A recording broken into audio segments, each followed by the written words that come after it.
சனிக்கிழமை காலையிலே எழுந்து குளிச்சுட்டு வந்ததுமே சாமிக்கிட்ட வந்து விளக்கேற்றிக்கினேன். நெய்வேத்தியத்துக்கு அவுல் போட்டு பாயாசம் தான் வச்சேன். அதுக்கப்புறமா 10:30 மணிக்கா சாமி எடுக்கலாம், கொஞ்சம் நேரம் இருக்கட்டும்ன்றதுக்காக 10:30 மணிக்காக தான் எடுத்தேன். அதுக்கு முன்னாடி வீட்டில் இருக்கிற சின்ன சின்ன வேலையெல்லாம் பண்ணின்னு இருந்தேன். பிரேக்ஃபாஸ்ட்டுக்கு பொங்கல் தான் ரெடி பண்ணியிருந்தேன். பொங்கலும் செஞ்சிட்ட பிறகு அதையுமே நெய்வேத்தியமாக வச்சு கற்பூரம் தீவார்த்தனை காட்டினேன். 10:30 மணிக்காக தான் எடுத்ததுனால பொறுமையாக எடுத்துன்னு இருந்தேன்.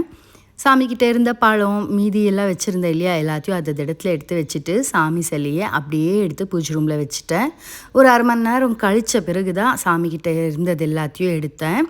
அதுக்கு முன்னாடி மோஹித் வந்து லைட் செட்டெல்லாம் போட்டிருந்தாங்க இல்லையா, அது எல்லாமே எடுத்து கொடுத்தாங்க. சாமி மேலே இருந்த நகை தாம்பூலம் எல்லாமே எடுத்து நான் போட்டுக்கினேன். கலசத்தில் வச்சுருந்த தண்ணியை செடி ஊற்றிட்டாங்க. நம்ம எவ்வளோ பயபக்தியாக சாமி வைக்கும்போது இருக்கிறோமோ அதே மாதிரி தான் சாமிக்கிட்ட இருந்த பூ எல்லாமே எடுத்து தண்ணியில் தான் விடணும், எங்கன்னா அங்கே போட்டுடக்கூடாது.